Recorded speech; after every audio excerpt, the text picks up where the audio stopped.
All right, well, today we're going to begin a video about the E60, 61, 62, 3, 4, or 5, whatever all those numbers are, E6x chassis brake upgrade kit that I've developed. This is to put F82 M3 brakes on an E6x chassis. So we have here my 2010 535 wagon, XI wagon, and we're going to start with the basics, which is how to take your wheels off. Okay, so I'm sure that if you are considering an at-home DIY brake upgrade kit, you probably know how to take your wheels off, but just in case, there's a wheel. And here's a 17mm impact. Oh, and first of all, jack stands. Put the car on jack stands. Don't work off the factory trunk jack. Don't work off of a floor jack. Put the whole thing in the air. It's worth the nothing that you'll have to spend at choose your own, insert here, cheap, freight, tool, etc., store. Get a set of jack stands. Makes your life so much easier. You don't have to avoid a jack as you're walking around the car. So, 17mm impact. And do that 5 times per wheel. So something to be sure to watch out for when you're doing this is clearance, because the brakes we're putting on are substantially bigger than the brakes that are coming off. So I'm running a factory style 167 9x19 21mm offset wheel. It's a factory forged wheel and it does fit this, but whatever wheels you're running, check your clearance before you do something like this, because you don't want your brake calipers to auto clearance your wheels.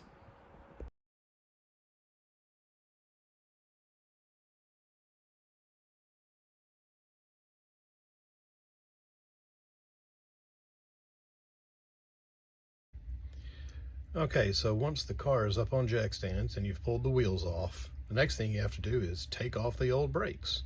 So we're going to start in the back, and we've got the wheel off, and we're going to remove the caliper and disc. And to do that, you're going to need to remove 2 18mm bolts, 1 6mm hex screw bolt that holds the rotor on, and then eventually we'll get to the emergency brake, because you do have to take that off to space it out. The main bolts are 2 18s way back up in there, and then the 6mm hex is just right there in the middle of the rotor. So hold on just a second and we will pull those off. So yeah, so these are usually pretty tight, so either put an impact on it, or for the sake of not deafening everybody with an impact, I'm just going to put a cheater on there by double wrenching it.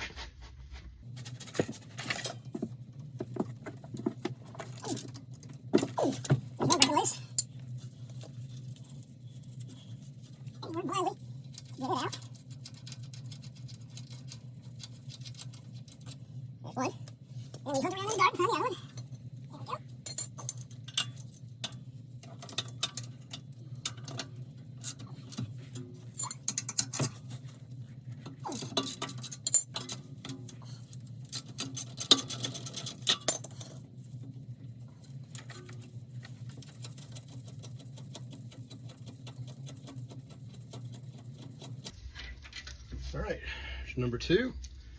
And now your caliper, if you got a little lip on your rotor, if you just rock the caliper a little bit on the disc, it'll press the pistons back enough that it can come off. And that, seeing better days. You want to tuck it up somewhere. We're going to be replacing the lines, so it's not the worst thing if it hangs, but it's just bad practice. Then 6mm socket head, and break this guy loose.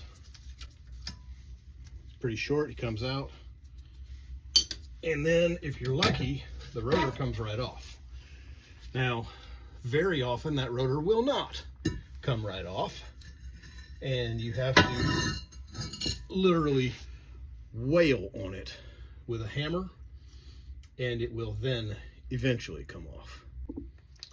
Okay, so now we're going to pull the emergency brake assembly out, and to do that, first thing we have to do is remove the actual shoes, and you need a 5mm hex right in there. We've got a 5mm hex that is just a quarter turn, and it pops the emergency brake shoe off. And we have the same on the bottom. And here's the bad news. They are much easier to get off than they are to get on. Redo our fancy pleat lighting. And this is just gonna kind of come apart in pieces for the most part. It's honestly super annoying. Kind of pry that open, get the adjuster out. We will fight this later.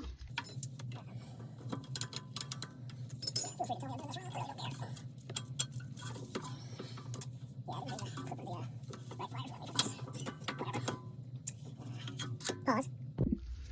Okay, and in no time, because it's the internet, we now have some pliers so we can remove this spring that's connecting the two halves of the emergency brake together.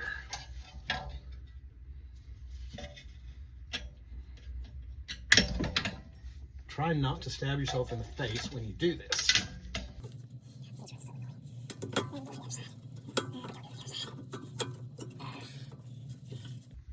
There is a way to do this without hurting yourself.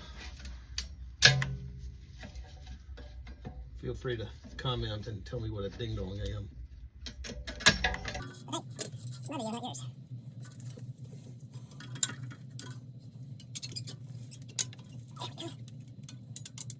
I promise I've done this before. Just one on film.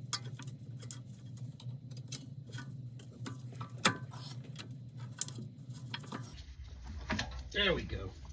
Get the adjuster out. Now everything will fall apart. Get that spring out.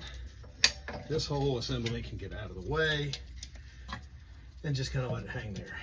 So then what we're going to do is the 10mm bolts up top here and the same below, we have to pull those off because we're going to have to space this emergency brake out.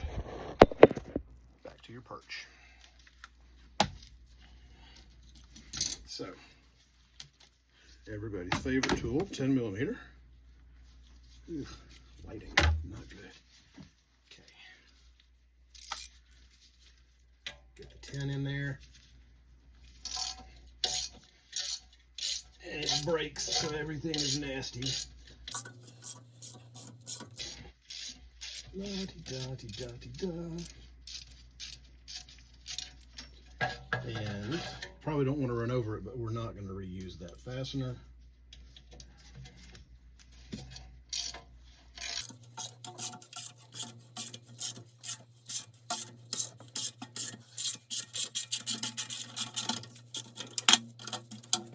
There's two. Now it's time to go back. Two more. That's so nasty, okay, but just in case. Let's see where I'm working.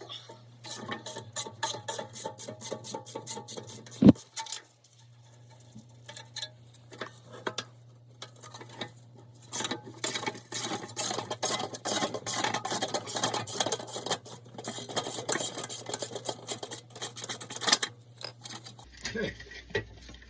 Now, this little jobby, I'm sure it might come off some other way, but I'm just not waiting. So I am snipping it there and taking it off like that. Honestly, I'm doing the same with the shield, because I think to get it off I would have to pull the entire hub, and that is not happening. So we are just going to use a pair of 10 snips and do a little surgery.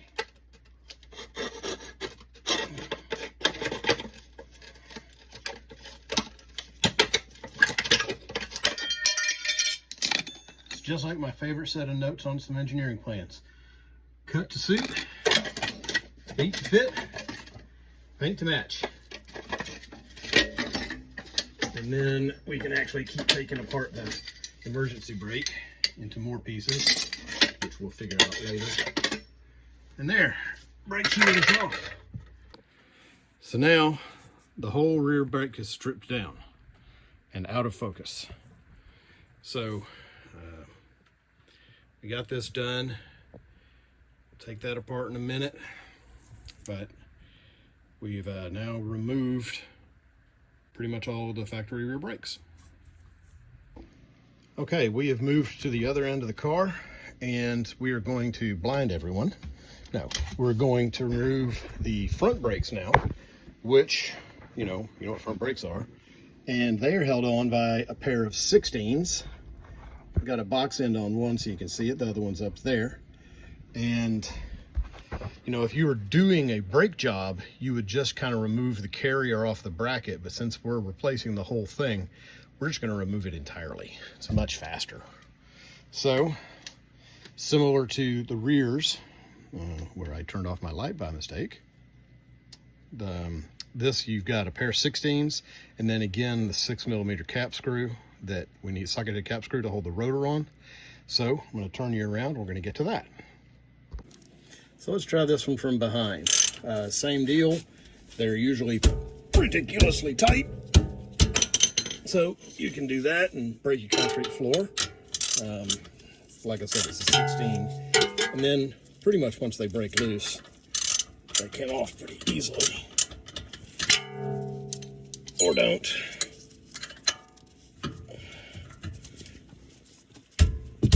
All right, come on.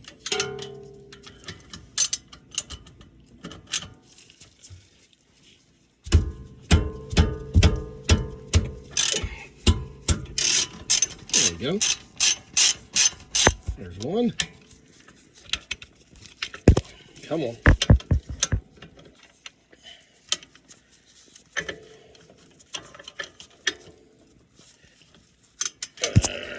Come up here. I'm used to doing this with an impact wrench. Hold on. Okay, so the pause is literally because I couldn't get the wrench on there, which I then just dropped. So let's just go again. I'll probably be fast forwarding through a bit of this. I'm sure you will too, because you're like, ding dong, I know how to get my brakes off. I don't know why you're showing me how to do this. I know how to do this. Oh, well, because maybe somebody doesn't.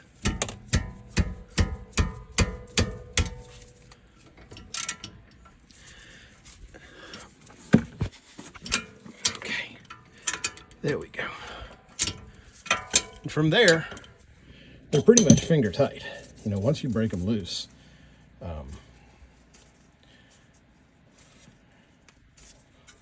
they are. It's usually just doing this with two hands. So. Does that work?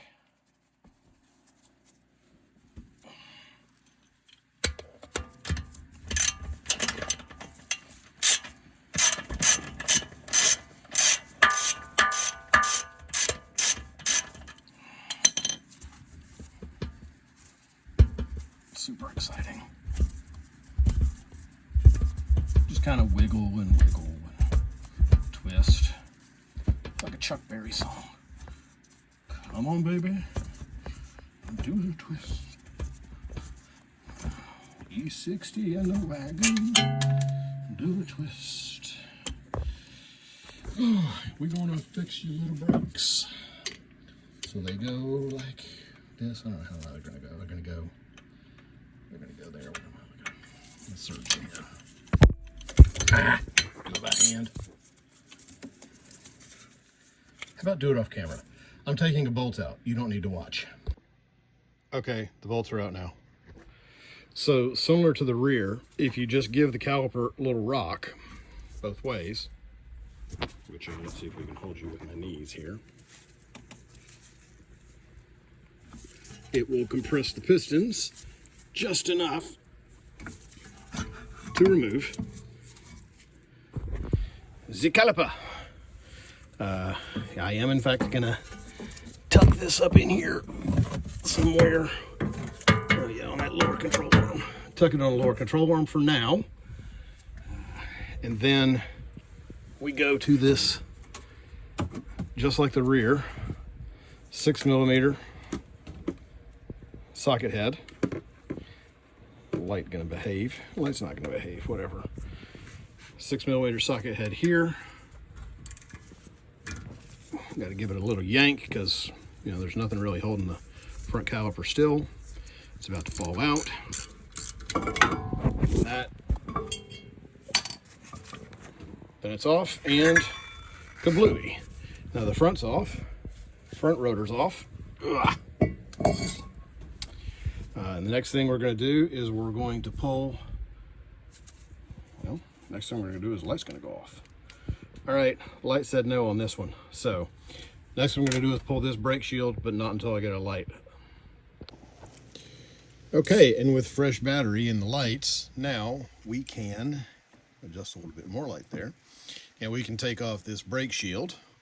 It's just a ring of 10s around here. Again, like before, you can use air, electric, whatever. I'm just doing this by hand so that you can hear me talk.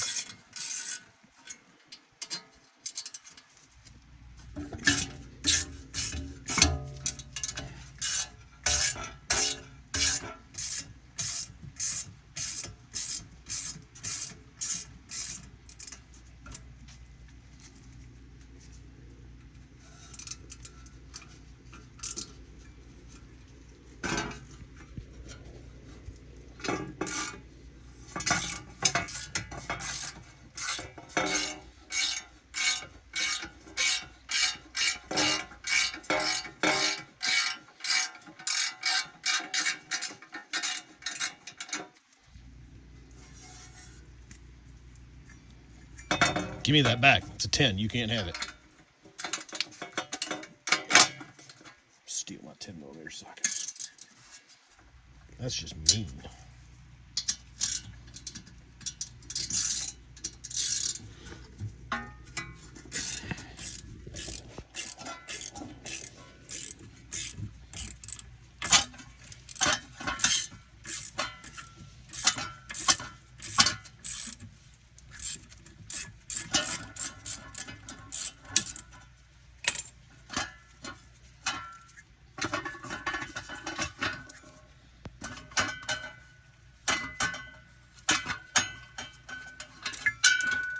Of course, we're going to drop one.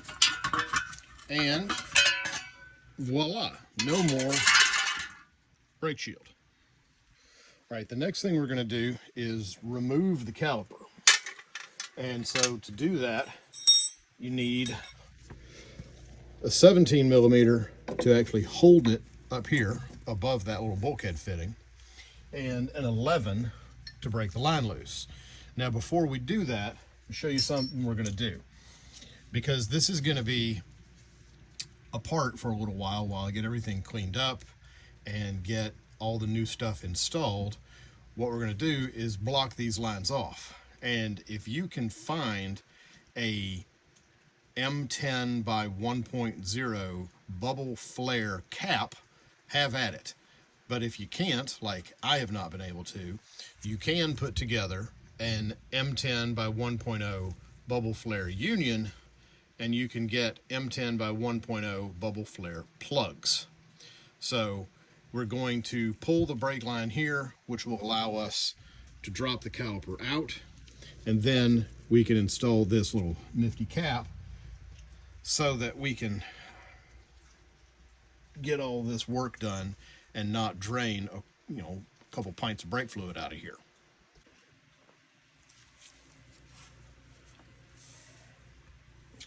Actually, before we even start, let's get this guy tightened up.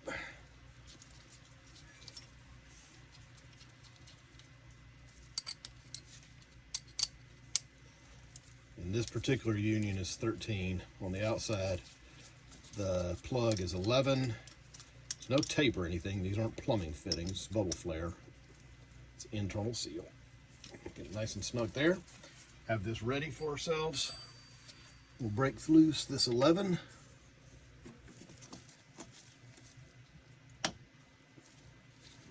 break loose this 11 instead of tighten this 11. Yes. Lefty, tighty, righty, loosey, something like that.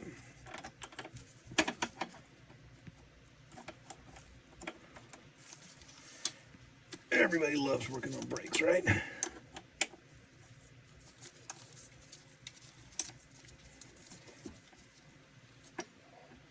Always the cleanest part of the car.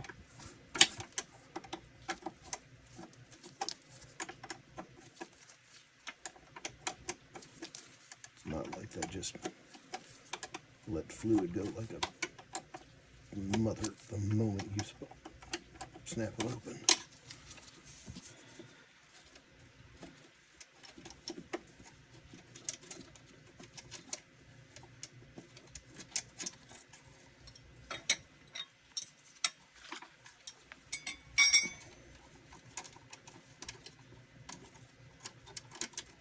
All right, so as soon as that comes off, we can pull it out, get it out of the way here, and install our handy dandy union and plug.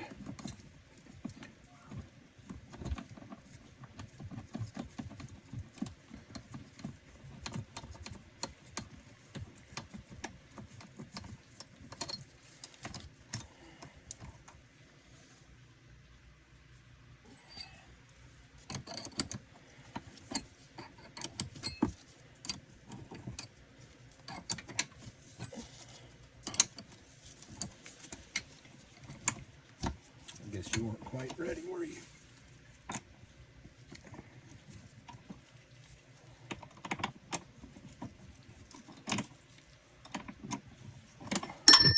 There we go.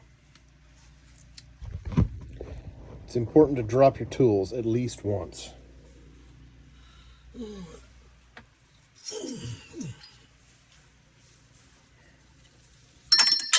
There's twice.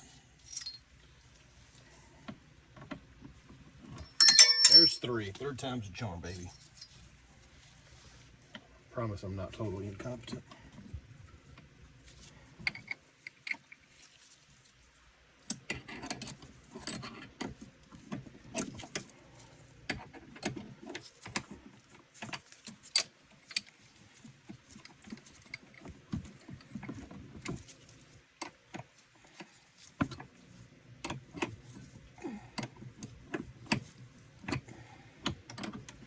All right.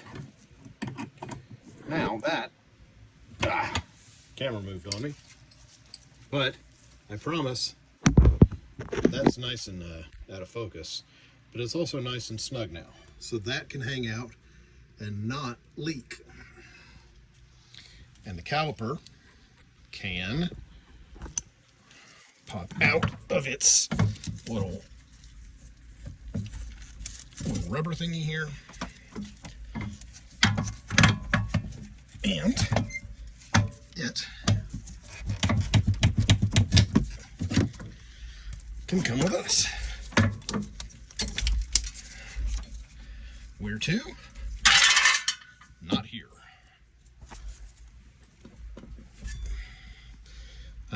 Of course, driver's side front, passenger side rear, we have to pull the sensor off. So trust me, when I say I'm going to do that, I need both my hands.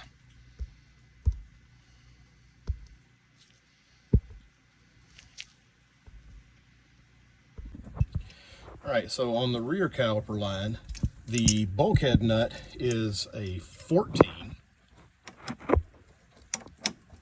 and the hose fitting guy is still an 11.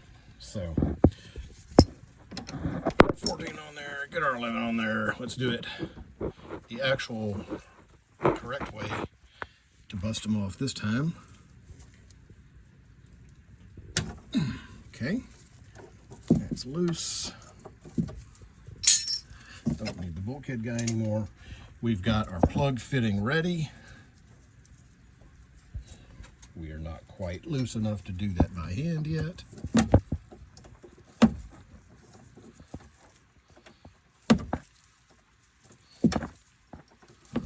Loose enough to leak, of course.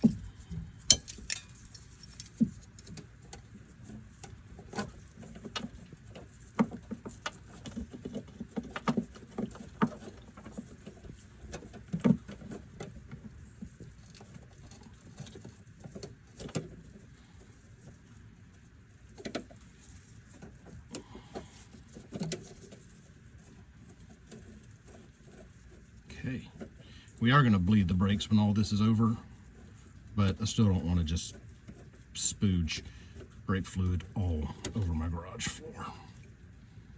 And like I said before, this gives us a good opportunity to clean a lot of stuff up. Let's try to get the 13 back on that. 13 on that. 11 on this.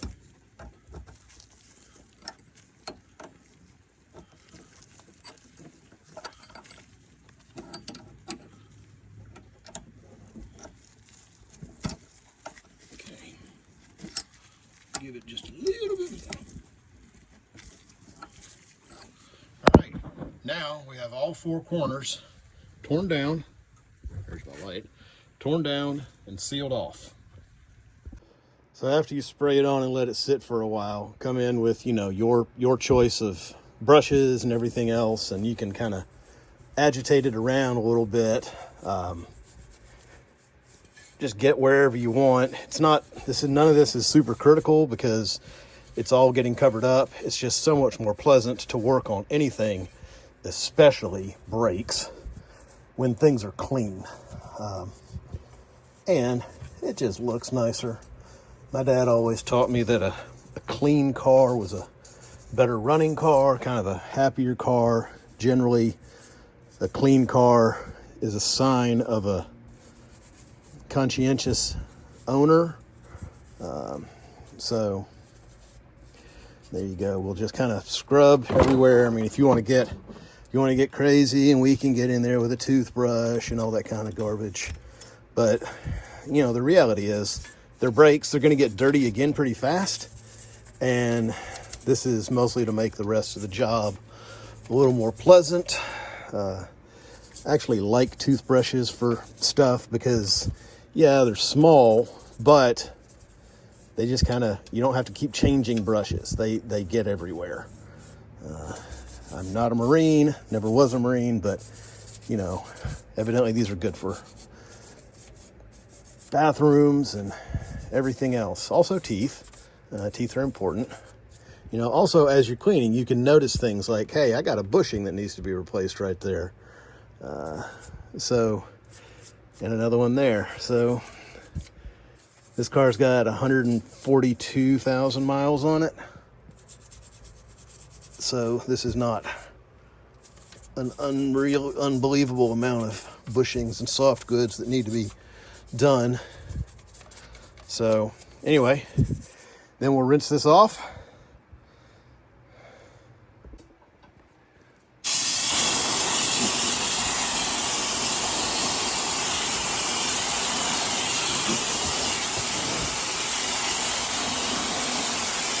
Give it a pretty thorough rinse because this stuff is pretty aggressive. You don't want it probably just sitting there.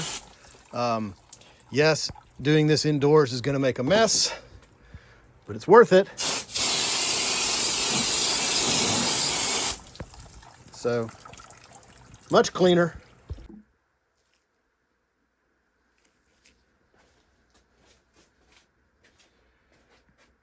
Okay, well, welcome to my very messy shop.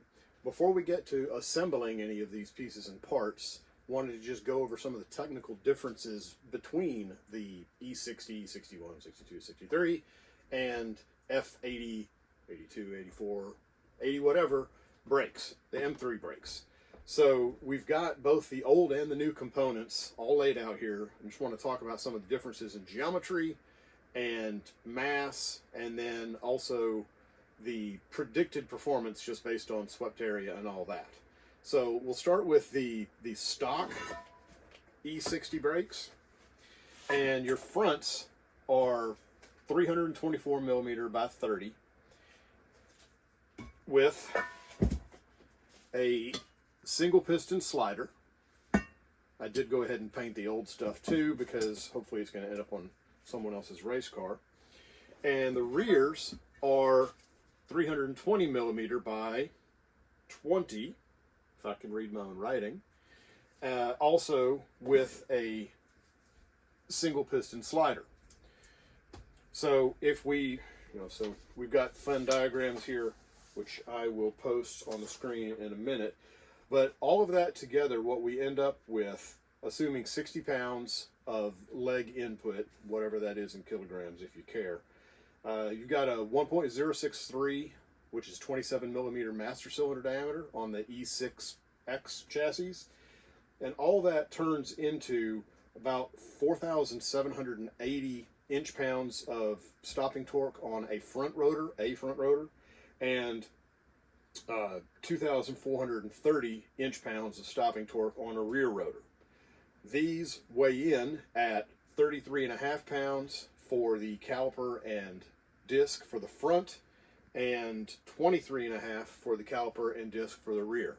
I did not include pads in that because this stuff is already dirty enough. I didn't want to go grab a bunch of old brake pads that happen to be sitting outside, and it's below freezing today, even here in Atlanta.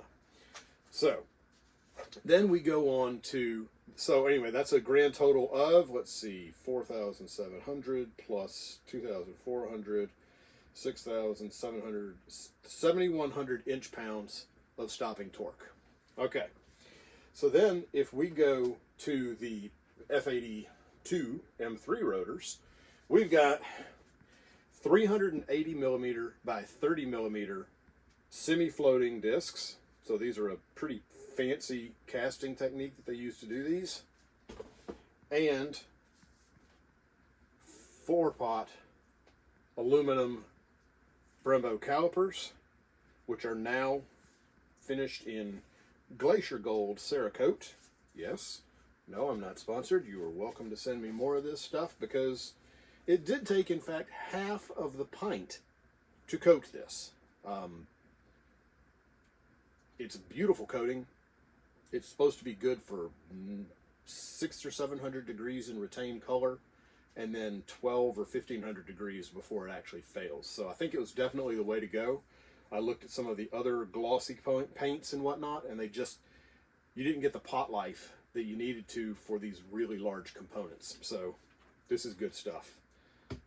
0.8 millimeter HVLP spray gun on a very well profiled surface. No bead blast. You have to use sand, wet sand, never dry sand because of silicosis, or crushed garnet, or aluminum oxide, something that will really cut the metal and give you a good profile. That's an aside. So 380 millimeter by 30, 4-pot fronts. That rig right there weighs 24.6 pounds, the combination, including the custom adapter bracket, which is that's the magic sauce. Then the rear, 370 by, I think it was 30 also. 370 millimeter by either 25 or 30 millimeter, and a 2-pot slider on there. And then we get into the difference in theoretical performance on these. So we had said what we had on the old ones, which was 4,700 inch-pounds and 2,400 inch-pounds, so 7,100 inch-pounds total per side of braking torque.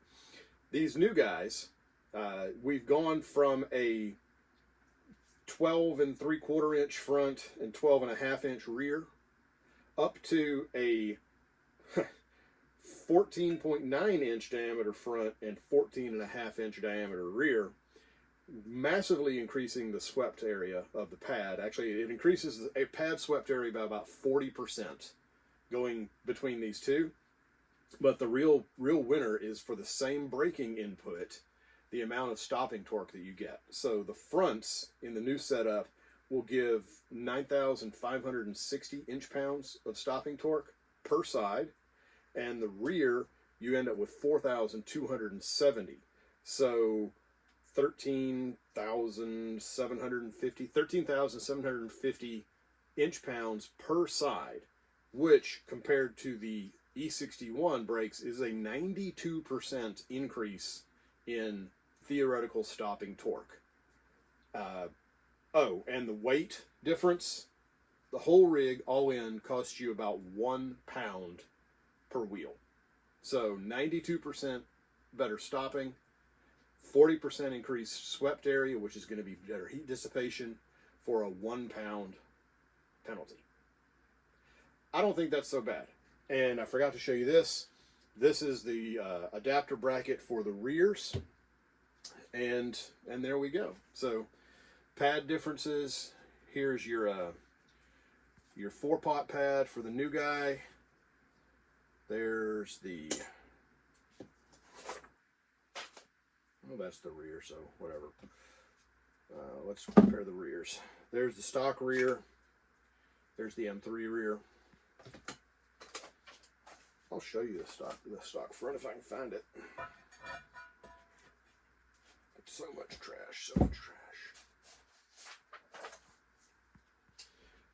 It's somewhere, but like everything else in my shop, it's in here somewhere, but I can't find it.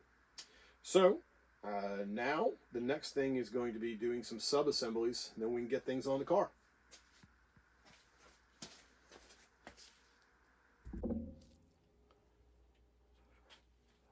Okay, so I did find the old front pads, so we get to see this, and I figured this might be a good perspective to see it from.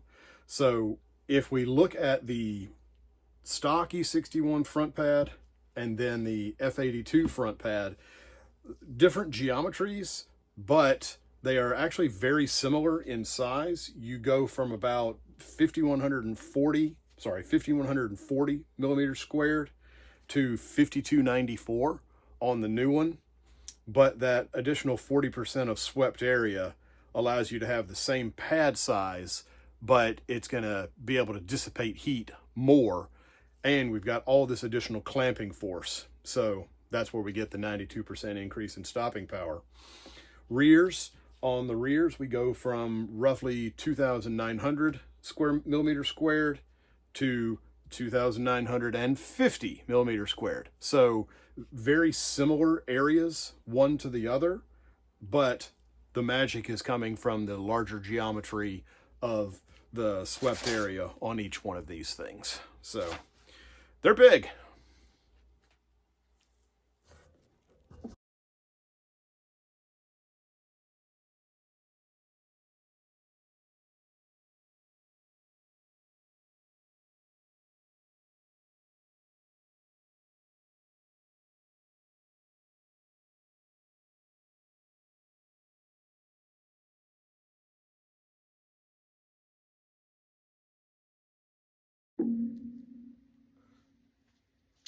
All right, well, let's load some calipers up. We did off camera and a whole different thing because this isn't exactly specifically to do with the upgrade, but the calipers are all rebuilt with new pistons and seals everywhere. There's a bunch of videos on how to do that. I will say that if you are going to recoat your calipers, as long as your coating is super chemical resistant like the Cerakote, you might coat them and then rebuild them to avoid having to mask everything off, because masking it to sandblast it, you then end up having to remask it to coat it, or you don't and you end up with a little bit of Cerakote on your dust seals. So anyway, all right, so we'll start on a front, and these are actually pretty easy to load. So we just take one pad and another pad, and then the handy dandy little retainer clippy thingies. You know what? I should probably have figured out how to do this before I started recording. All right, so now let's reload some calipers. I've already done one. The other one, though, I'll show you how to. The fronts, backs, pretty much same. Load in pads.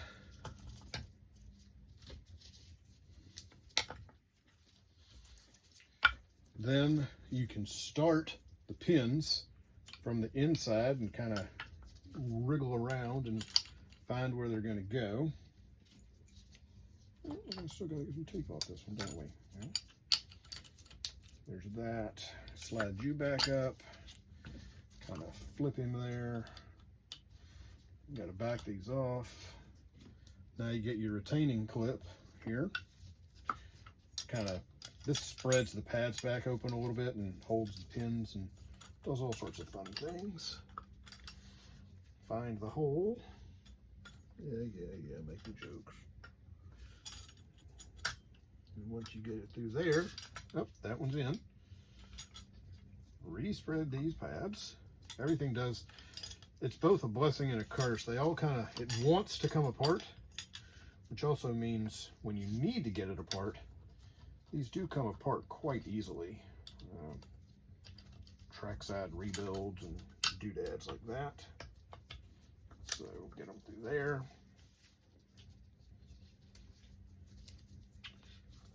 And it's, sometimes if you squeeze the pad in, will help you to line that up. Keep pressing. All right, oh, we lost this one. All right, and once they're most of the way in, that's it. And yes, this was my test piece for the Cerakote to make sure I knew what I was doing. So, there's that guy. Put him back where he belongs. We'll do a rear. Same deal, pad, pad.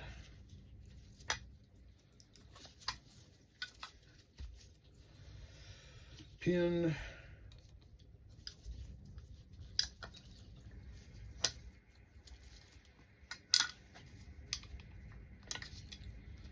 Pin. Spread that. Go in with the clip. Back the pin back out some. I gotta make sure I remember which side this is. This is the right side, which is the side for the sensor. So that's something to make sure you get right. Otherwise your sensor, your little brake pad wear sensor won't have a retaining little clippy jobby if you put that in the wrong spot. So okay, that's through. That's through. That's gonna be just good. No, you can't tell, I'm not much for multiple takes, so if I make a fool of myself doing something, you're gonna see it, because I'm not a professional. I know I had you all fooled, but I'm not. Oh, I'm a professional, just not a professional at this. All right, so there's that, and I'll probably get in trouble for this, but we're going to use an extension real fast and drive these home a little bit more.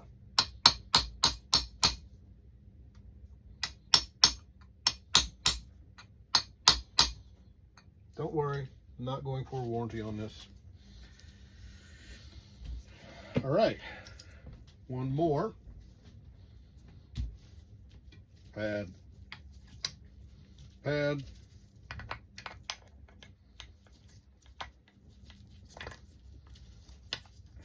Some of that's the Cerakote, which will wear off. Pin. Retainer. Yep.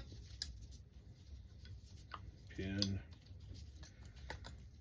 Retaining clip. Oh, look, they both did have those. Okay, you don't really need them, but.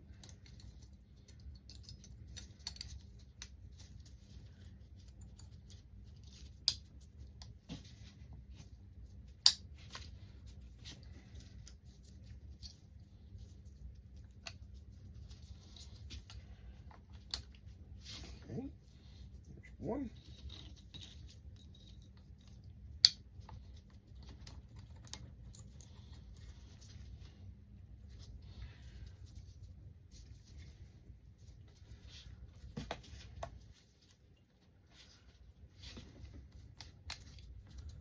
If you are a professional mechanic at this, I'm sure you're laughing at me the whole way. So that's fine. I'm happy to give comic relief.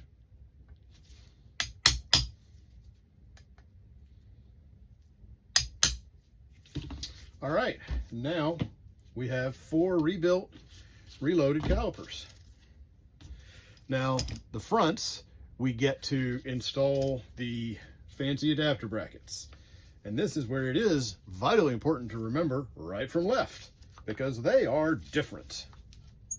Just like calipers are different, actually. It's actually the same caliper, they just move some of the fittings around. But what this, so here's your right side caliper, passenger side here in this country, and here is the right side adapter bracket. And as you can see, what this does is it rotates the caliper down and spaces it out some to be able to handle the much larger discs. And it's a A36 steel, and I only went through, let's see,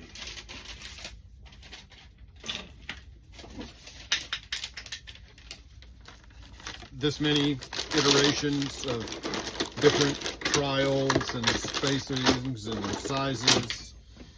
Eventually we got it. I dropped something. Oh, I dropped glasses. All right, well, since this is a safety component, we are going to do some blue Loctite on these. I don't expect to ever have to remove it, but I also don't want this in there so hard that it's, you know, never, ever, ever coming out. So, get you in there.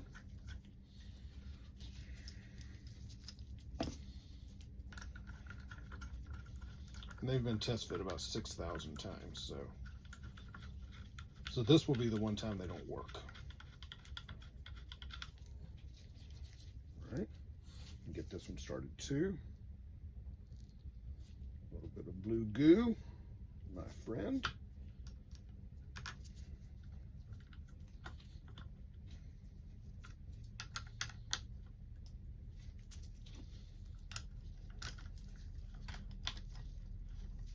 Touch on the paint. That's it. These are smooth holes threading into the caliper with the chamfered hole, so that when this goes into the car, it doesn't get in the way of anything. Let's see, how many Ugga-Duggas you think? 1, 2. 2 Ugga-Duggas? Think that's enough? 1, 2. Two Ugga-Duggas on that one. All right, here's your right side. That's ready for installation. Let's get the left. Do the same thing. Like I said before, the Cerakote is nice and hard. So this is an air cure Cerakote, so it does take 5 days to fully cure. But on the other hand, I mean, on the plus side, it doesn't have to be baked. And I like to bake bread and cookies and things in my normal oven. So I prefer to keep things like high temperature ceramic coatings out of my normal oven. I actually made some homemade biscuits this morning with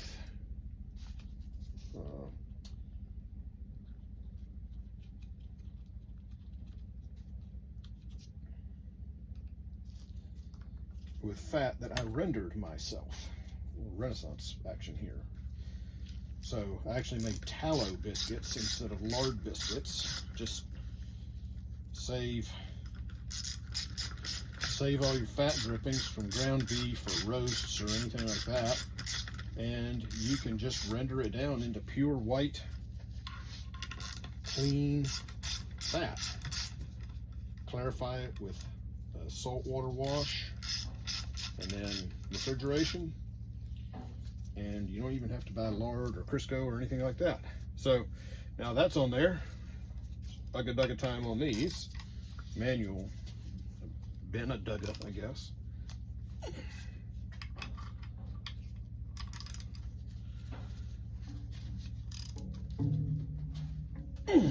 All right, so now we have brake calipers rebuilt, reloaded, adapters installed. We're ready to put these on a car. Let's go. something to consider if you are working indoors and don't have really good drainage is that a pesticide sprayer like this is very effective at rinsing off undercarriage parts.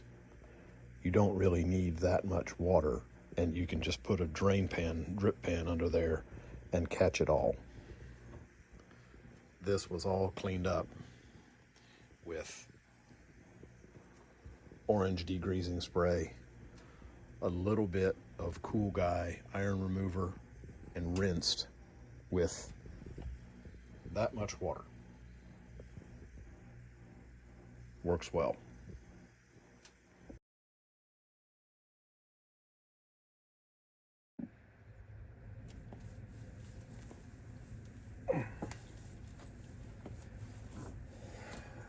Okay, so this is by far, cut, go again. All right, so this is by far the most annoying part of the entire process, is shimming out the emergency brake, and not so much that, but more specifically, reassembling the emergency brake assembly. Because it, consists of 1, 2, 3, 4, 5, 6, 7, 8, depending how you count, 9, 10 parts to the emergency brake. And what we've come up with is this set of spacers to space out the emergency brake bracket, and then we just reassemble the thing.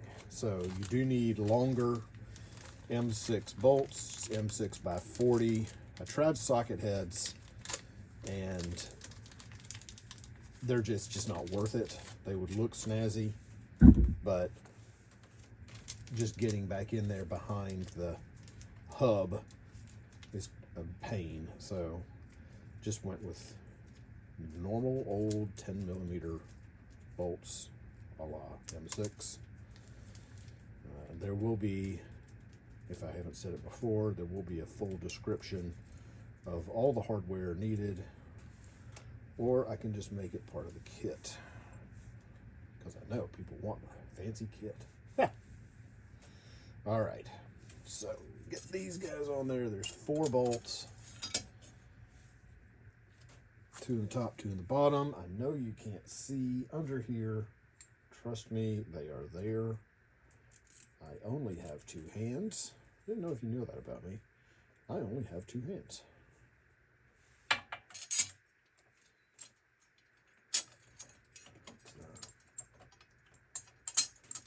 That's one of the ways I relate with normal humans.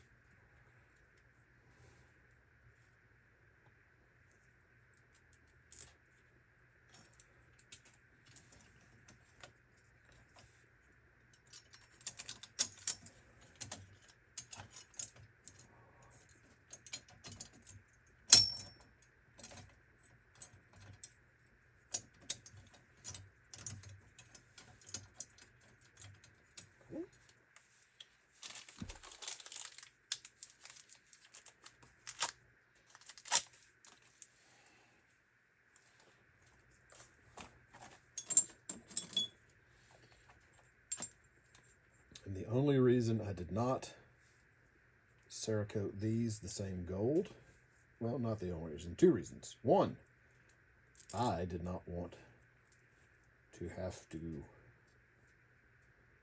grind, sand, wheel off the coating that I had already put on them,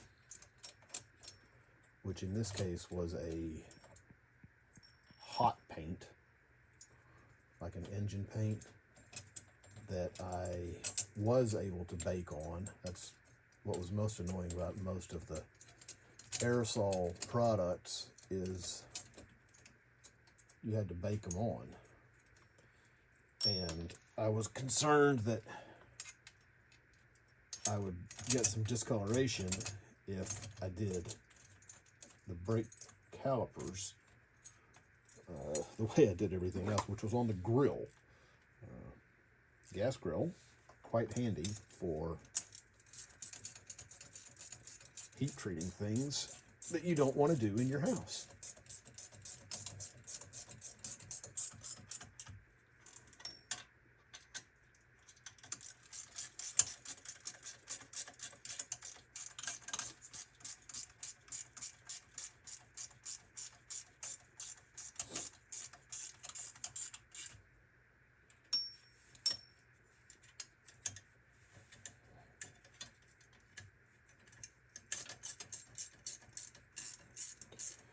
I am, in fact, omitting the dust shields because I don't like them. Probably should keep them, but I had to cut them to get them off anyway. It's interesting that they don't come off without removing the hubs. That seems a little extra. But unless I'm wrong about, oh, I think I just broke that.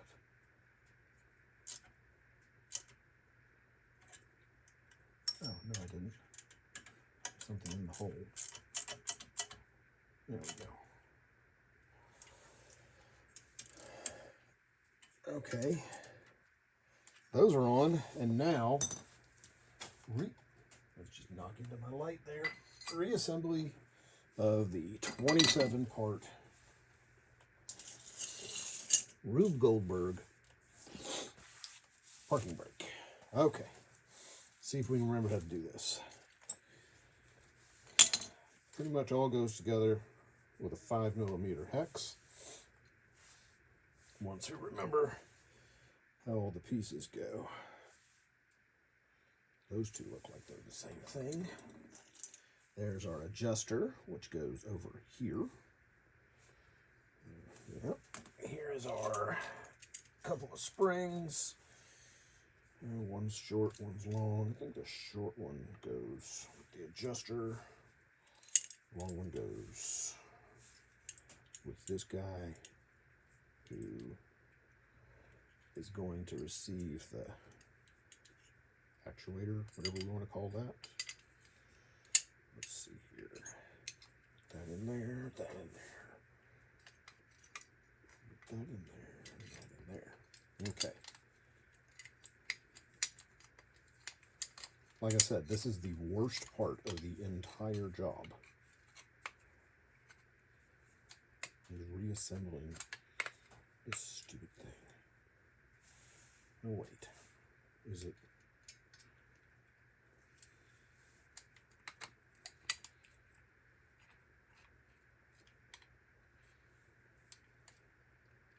Should that go over here? No, it should not. It should definitely go here.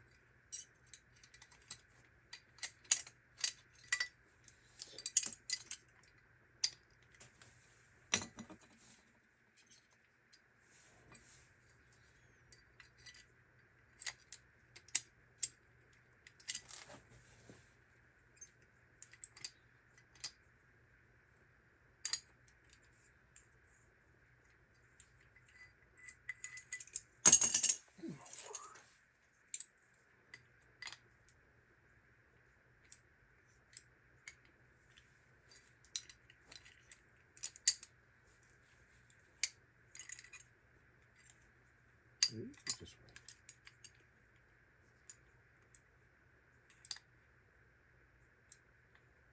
I don't think so.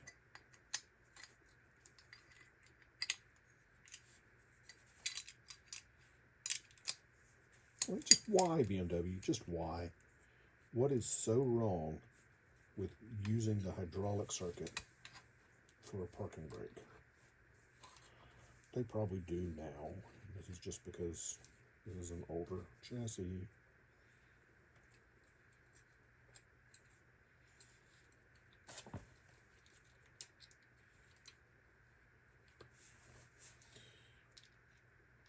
Just this all the way down, because why fight it when you don't need to?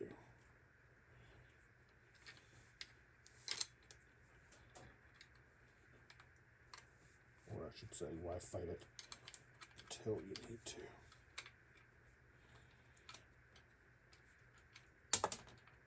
There we go. Let's just fall apart again.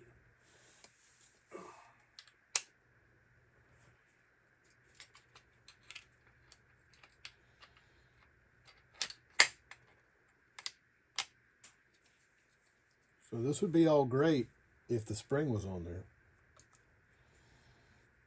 But the spring's not on there, which means I gotta get this apart, get the spring on there, yank it open, He-Man it. There we go. Okay, there we go. Oh, look, we forgot that you have to do that over the hub. Whoops. See? No, no Hollywood trickery here.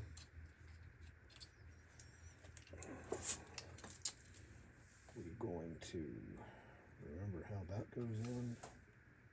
Wait, is it this way? Okay, you gotta hook the cable into the thingy. Very technical term, the thingy. No, the cable into the little expansion clamp guy.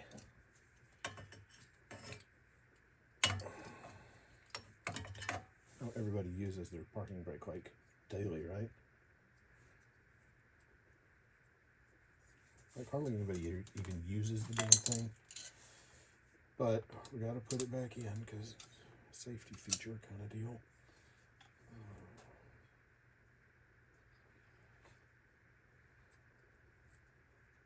Right?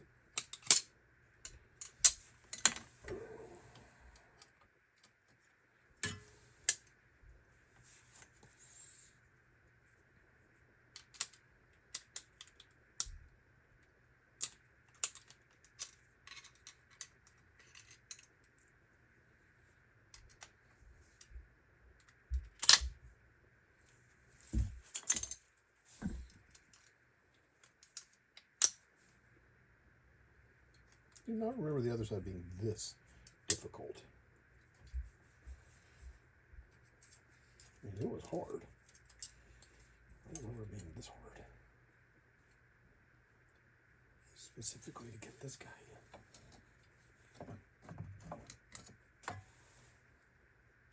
Like, how am I supposed to get that behind that?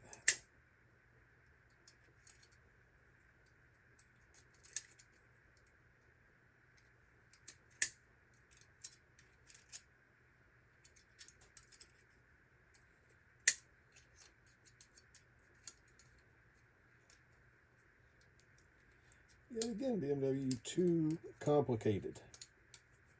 It's a parking brake, guys.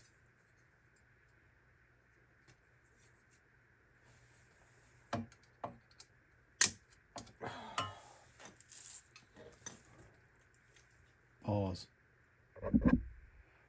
All right, so I got the cable on off camera. I had to do it loose, and now we're going to try to get the rest of this back together.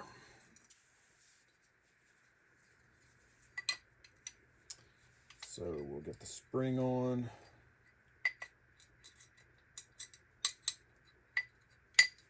And spread that open. Oh, we're going to put it around the hub first this time. We're not going to forget that.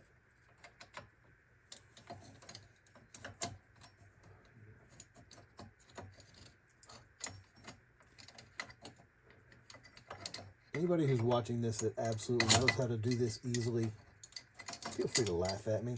Just laugh, okay? This is super annoying. Mostly that stupid little actuator clamp. It's like it just wants to hop out.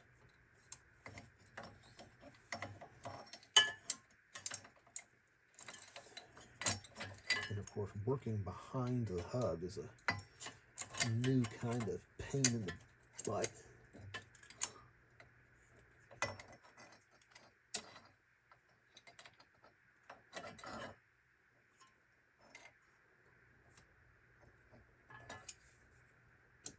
Well, I don't think you're supposed to be there. I don't remember that happening before.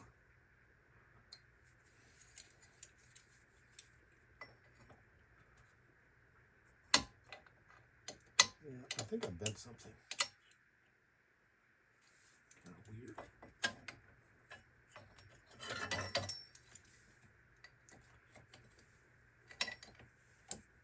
Yeah, I bent something up.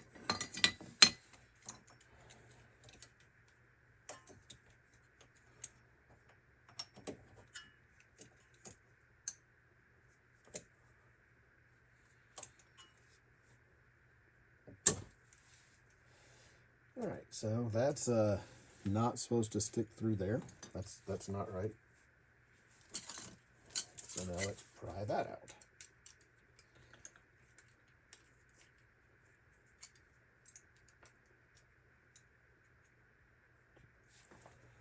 There's a number on that one.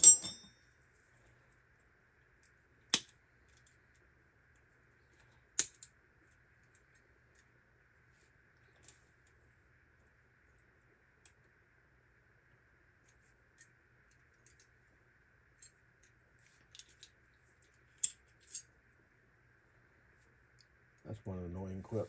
I think I'll have to put that in there. Not right now. As in later.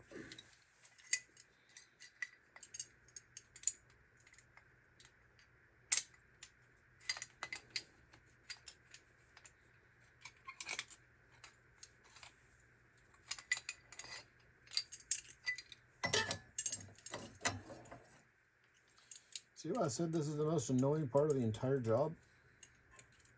Because it is. The most annoying part of the entire job.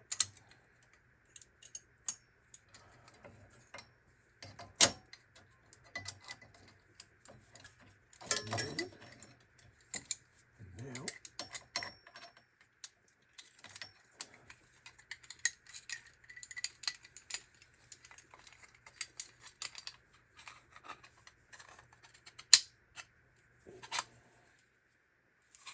it's like some evil puzzle.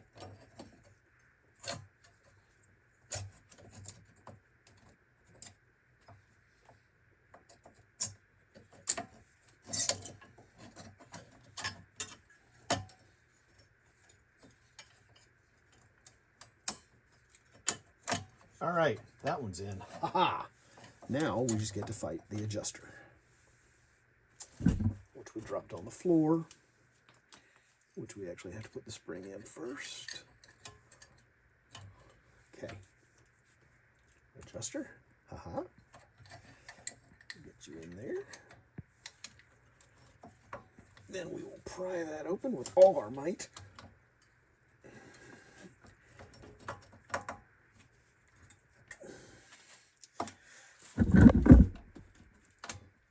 And then we will say, ha-ha, you're there. And then we just affix it with these handy little guys, which you have to do somewhat blindly.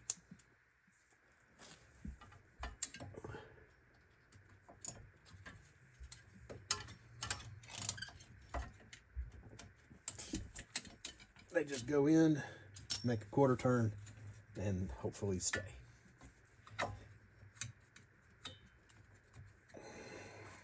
And there's two of them.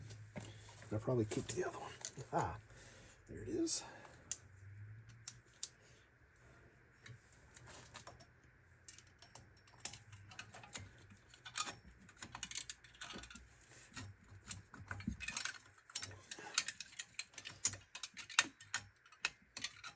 I know it's down there.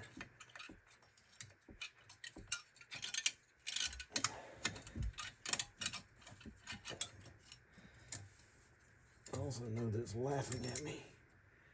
Goes that way, which means that way, in.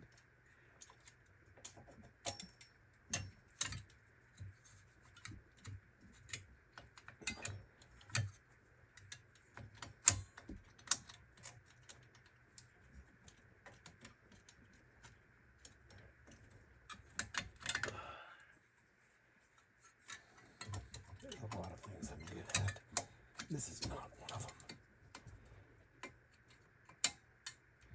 them. There we go. Like I said, easily most annoying part of the whole job. So I'm gonna take a break. I'm gonna come back in a little bit and we can hang rotors.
Okay, so today's the day. We're going to get them installed. If you didn't know, it's been a minute since I was under the car before. So we've got our loaded up calipers from last time. And one of the first things we need to do is get brake hose in this.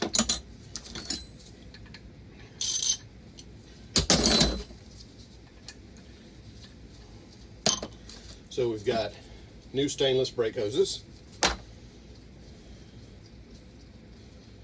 And you want to load them into the caliper first because the male thread, and it's a 14 millimeter on this, which is different than the E60, E61 hoses. The threads are the same, but the actual operating nut deal is different. And we've got the washer that comes on those, and we'll put this aside for a minute.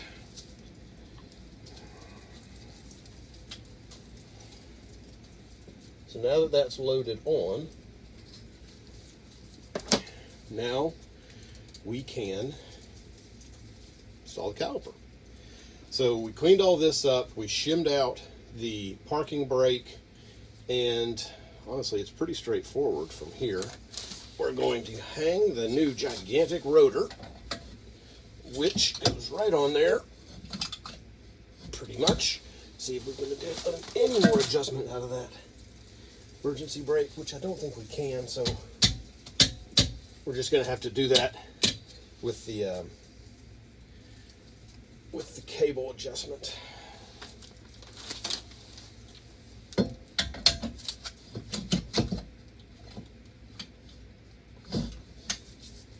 Eventually they give you something to work with. Come on, holes. Line up. There we go. Okay. And the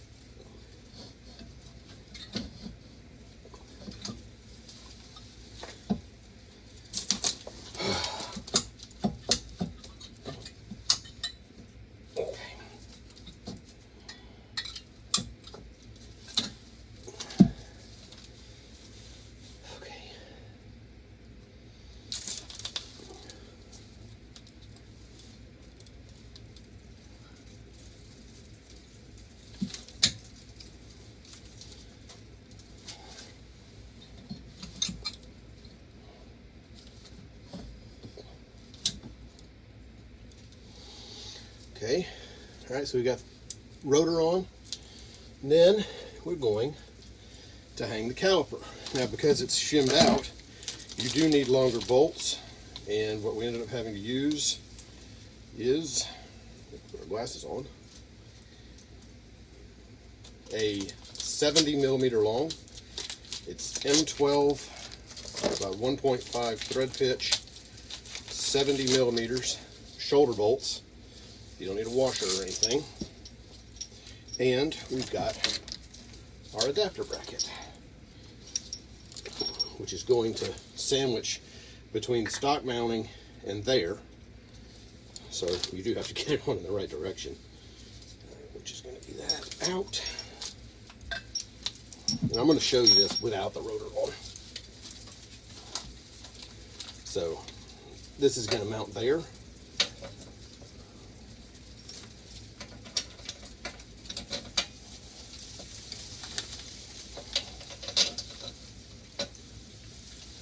Like that.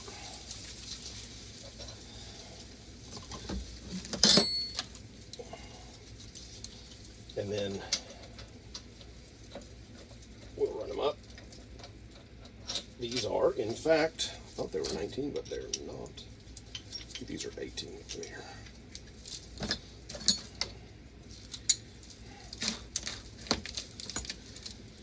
Not doing well today, guys.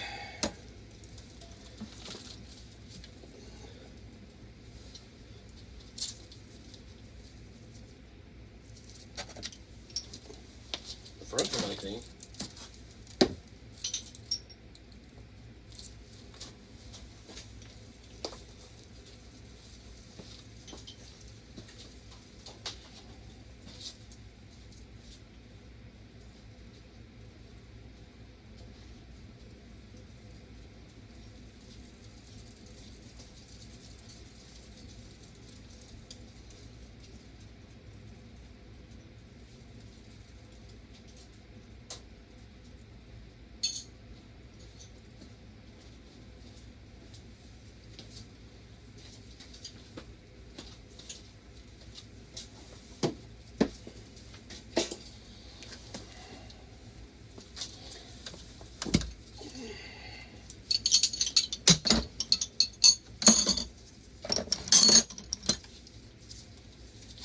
Just had it in my hand.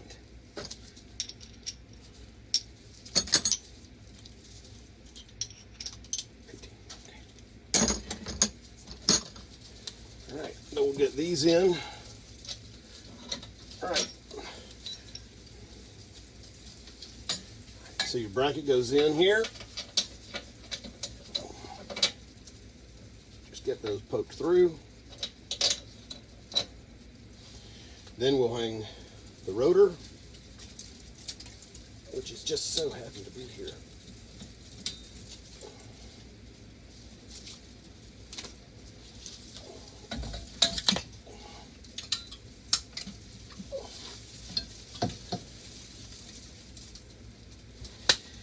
And the caliper. Everything about this brake setup is specific side to side, so don't get things mixed up right and left. The calipers are different. The rotors are different. Yeah, pads are the same. Not the same front to back, but they're the same right to left. Just try not to squirt brake fluid everywhere.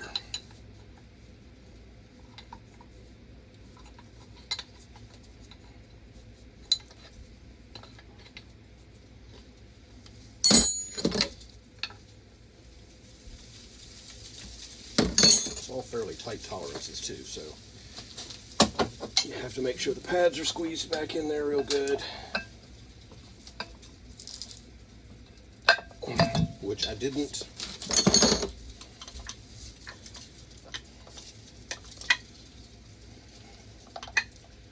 You can load the calipers after the fact, which is what I probably should have done, but I didn't.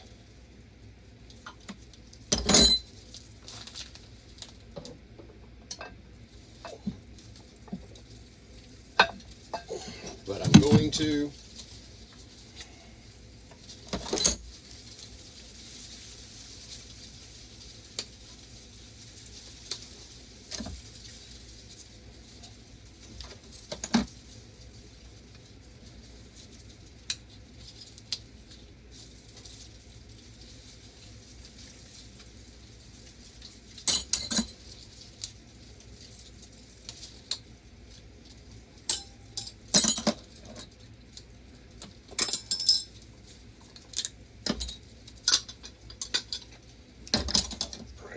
So we're just going to hang an empty caliper.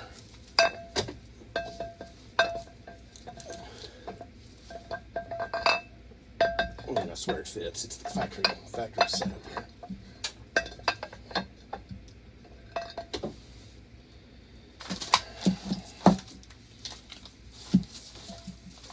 Confused. Why would you not fit?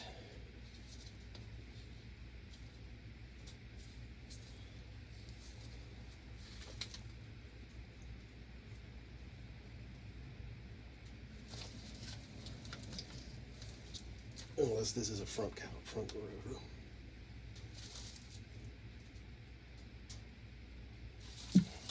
Oh, ha!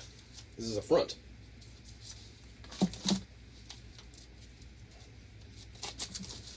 I'm a ding dong.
All right, so let's hang the caliper now. So we've got our adapter bracket, which we will halfway install with our M12 by 1.5 pitch by 70 millimeter long shoulder bolts. Just get those through there. Take our new left rear rotor, because they're of course different front to back and they're different side to side. Get that guy on there. He will seat up eventually. You don't get to use the retaining screw on the rears, but it's fine because, hey, it doesn't really go anywhere. We're going to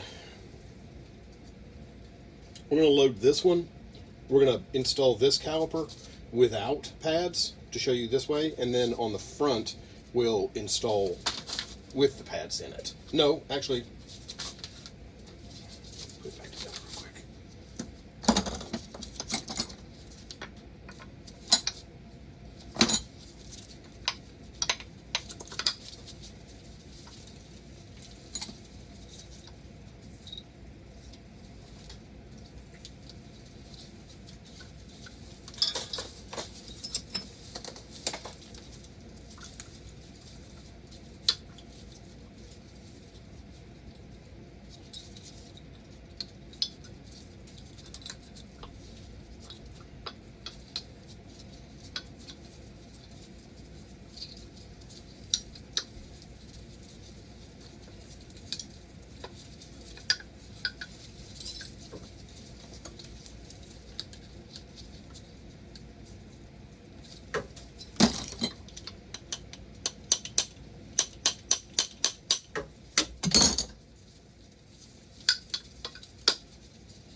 All right, now we will hang our preloaded caliper. We'll get the brake hose on there in a minute. Sorry to do this blind, but you do have to probably press your pads back in at least once. Everything about the system is very snug. And the pads love to pop off. There we go, okay. And then, sorry for doing this blindly, but it's a bolt, and it's behind everything.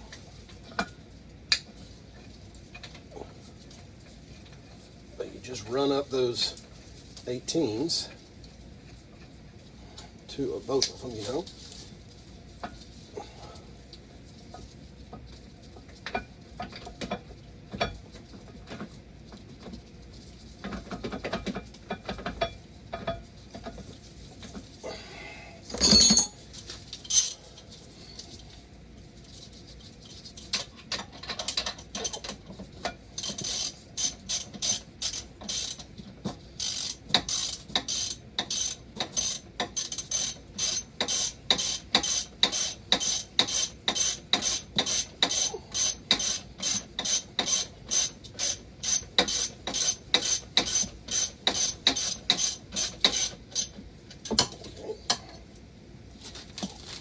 We'll get that next one lined up.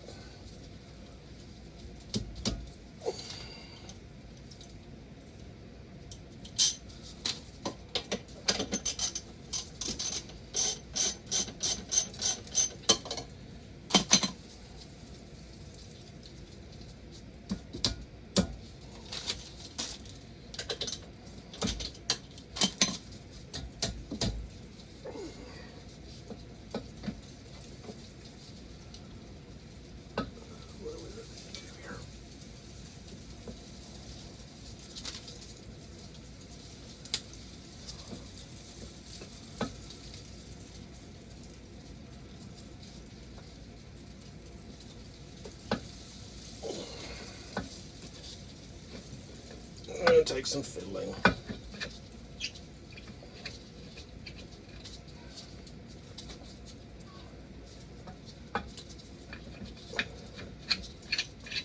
Maybe we'll do the bottom one first.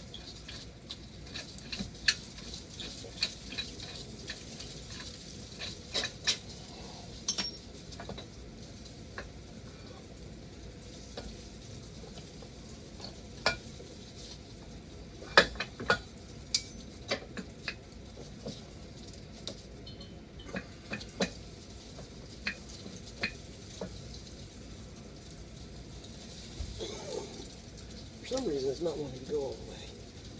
It's up there, it's up there.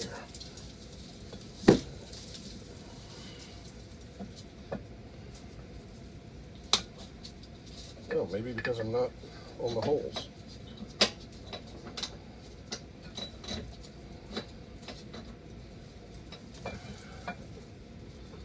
Spread the pads apart again. They really, really like to flop together. Okay, got that bottom one started. And we'll get the top one started again.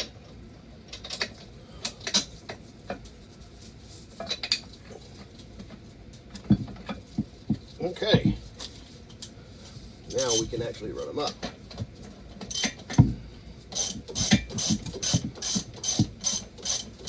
There's not a lot of room in here to work with like an impact or anything, but if you're on a lift, you can. The remarkably complicated German suspension is in the way of everything.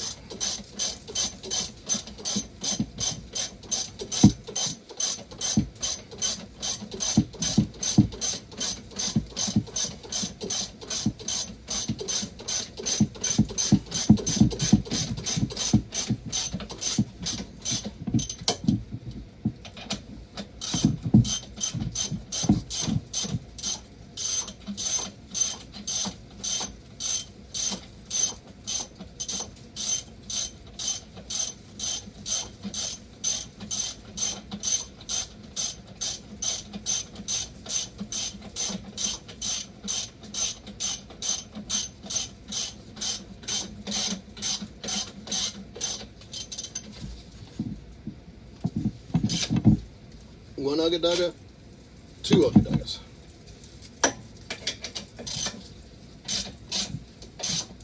One ugga-dugga, two ugga-duggas. All right, the caliper is on. And the next thing to do, and I'll show you what that looks like in there.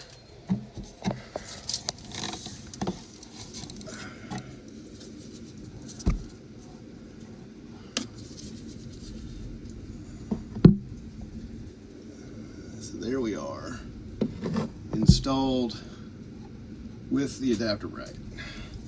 So the next thing we got,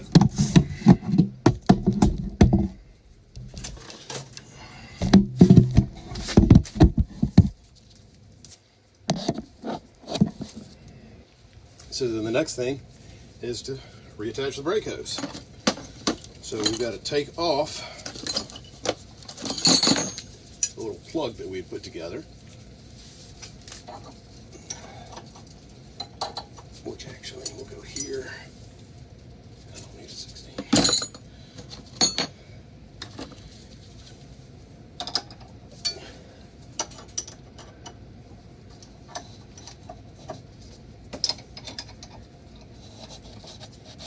Well, okay. It's a 13.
All right, so now we will connect the brake line.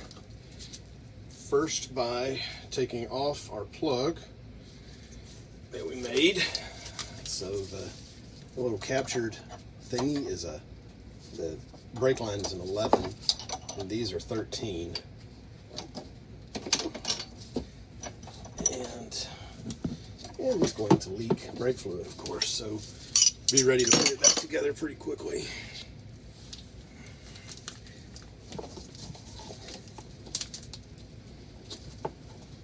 Be sure you drop things. Get that washer back. Because you actually do want these.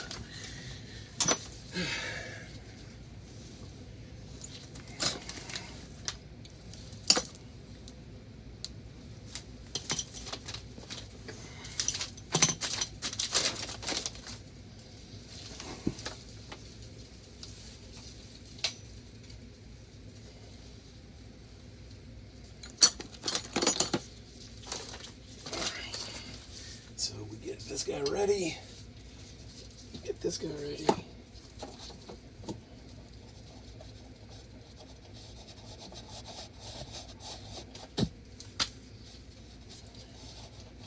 He gets a washer through there, and these come with big washers to go through here.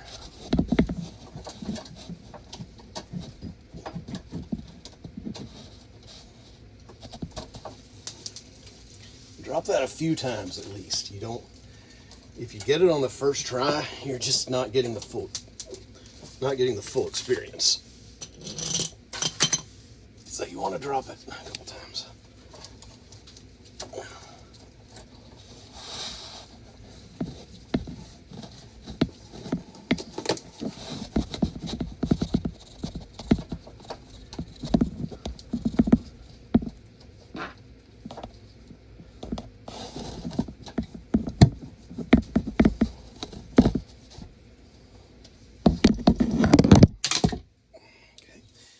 Be sure to drop your light also.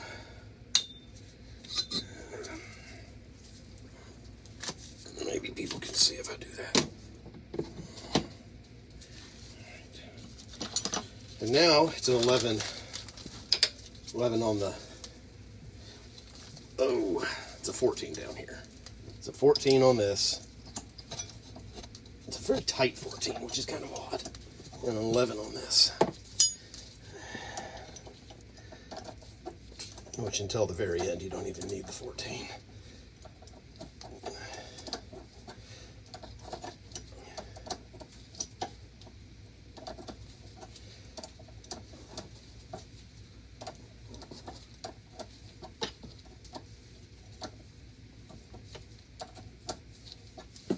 Line wrenches would be better. Yes, I know.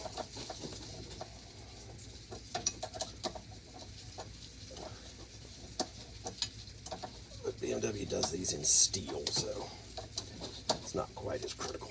All right, now you need your 14 on the bottom here, which is very snug. And then you can tighten this on up.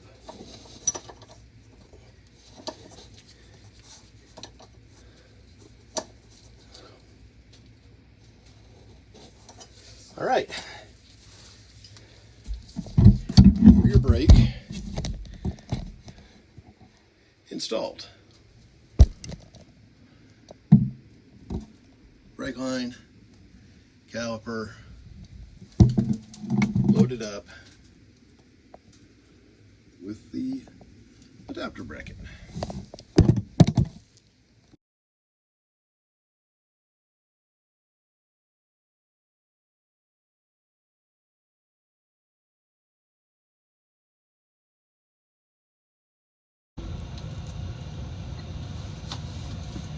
Okay, so now it's time for the front. We've got everything cleaned up. We've got our caliper loaded up. And the first thing we're going to do, just like before, is we're going to install the brake line. So we'll pull out my plug. It was just there for while I was cleaning and coating and generally working with. We'll get this guy in. do this without smacking the camera.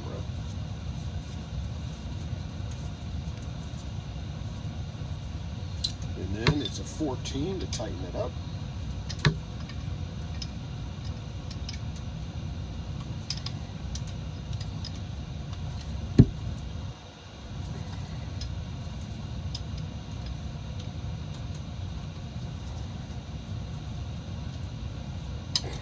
Okay, then put that down for a second, and we'll say the brake pad sensors, it plugs in right back there in a little box. However, BMW changed the plug style from the E chassis to the F chassis, so I'm going to have to come back later and splice wires. Did not have that on my dance card today, so that's not happening today. Put that down for a minute. We will hang a rotor.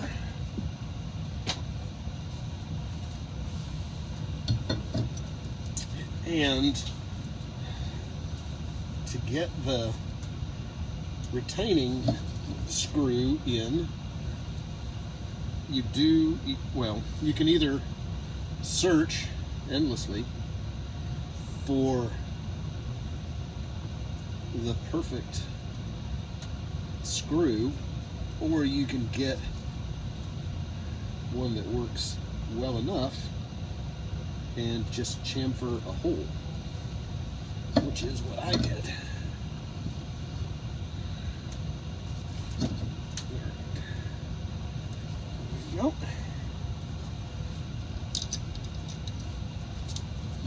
Chamfer a hole and then use that guy.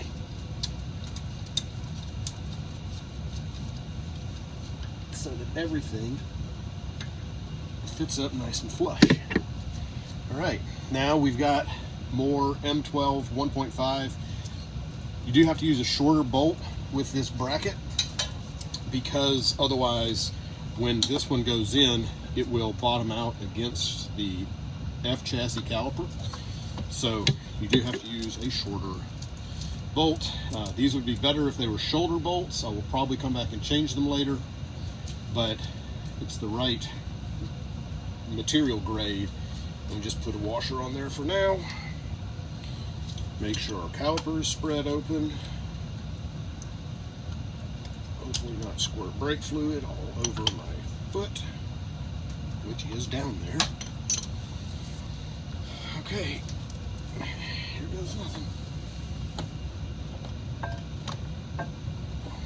Now, I think I talked about this on the back, but you can do this with the calipers unloaded, which might be good. However, when they're loaded, they do stay a little squarer. Be sure to drop things. That is important part of the process.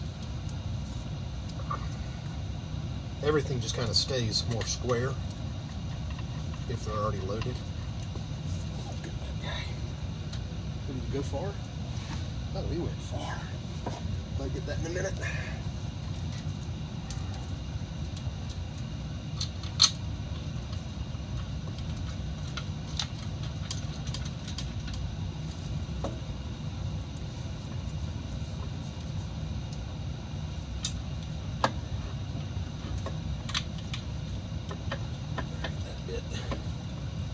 Okay, let's rescue the bolt. Bolt rescued. And we will turn this whole assembly for better access.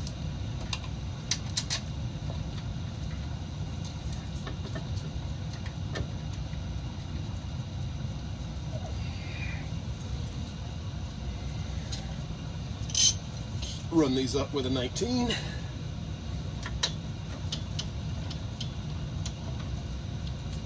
the sensor cable out of the way. The sensor cable that we will leave plugged in for now so that it doesn't fuss at us.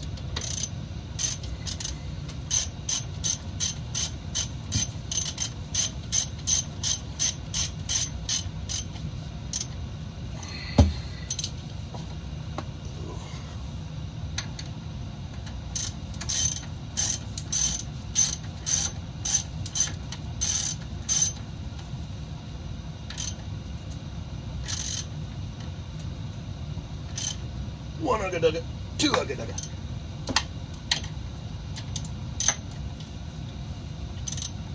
One ugga dugga, two ugga dugga. Okay, there's that. And then, as before, we need to hook the brake line up. It's on the front here, so we're gonna reposition the camera.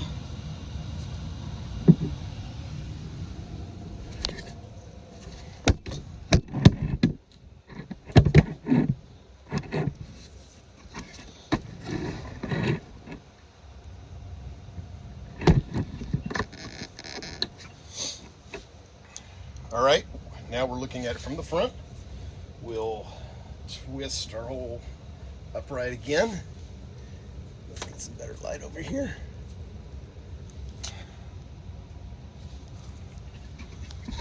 I think we can probably get an even better look at that.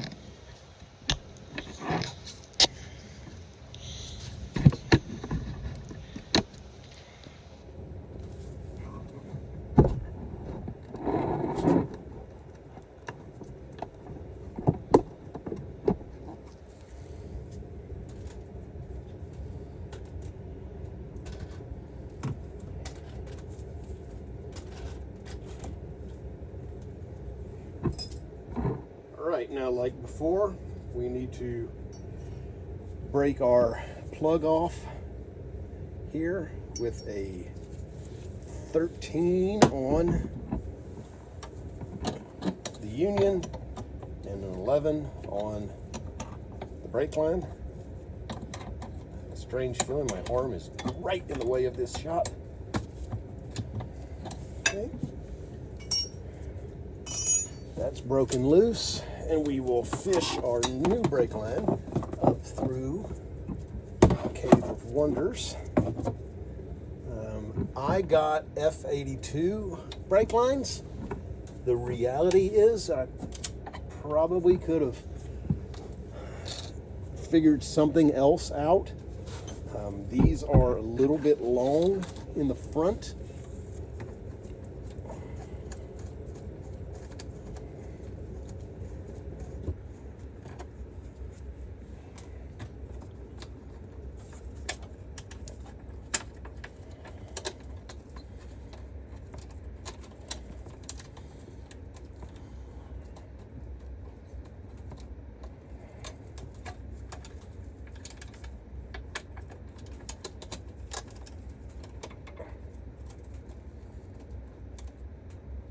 I feel like brake lines pretty much always want to fight.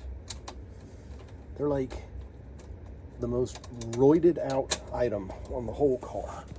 Like, ooh, I need to fight, I need to fight. Let's see.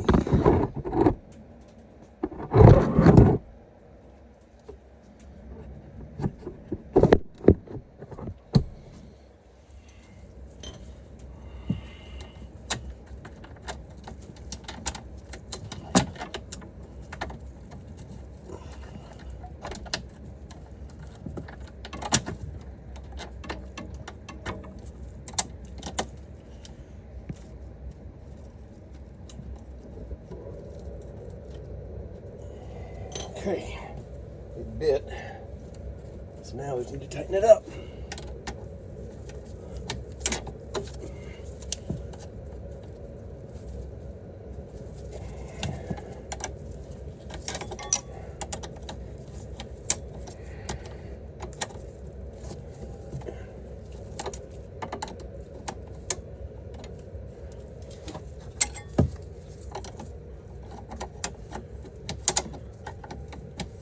There's no real good angle to video brake work. So if anybody has made it this far in the video, congratulations. I would send you a free t-shirt if I did that kind of thing, but honestly, I don't have time in my life to try to make merchandising. Merchandising! Love Spaceballs. Amazing film. Oh, well, I guess that light is out of battery. Thanks for the warning. Nobody's watching by now. Then we back it up with a 14. Finish it off. Ugh. All right.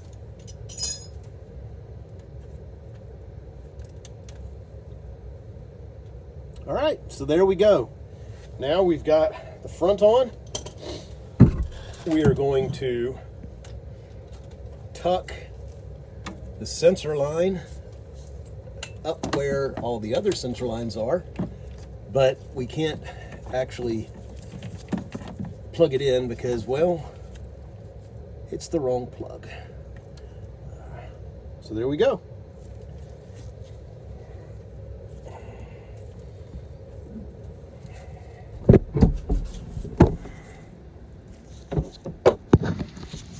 So, front's on, brake line on. Next up is to bleed everything. So follow the procedure in INPA or take it to a tire shop, whatever. I will say you got to remember that on the fronts, you have got 2 bleed ports. You need to bleed the inside first, then the outside. That's what worked for me. And used calipers, they very much, try that. Bleed the inside first and then the outside. And used calipers sometimes are going to take a fair amount of force to blow some junk out of the bleed holes. So make sure you get all the air out. Use a pressure bleeder, vacuum bleeder, take it to the shop, use the INPA software to cycle the ABS pump, all those good things. So after we do that, we'll put it on the ground and take a look.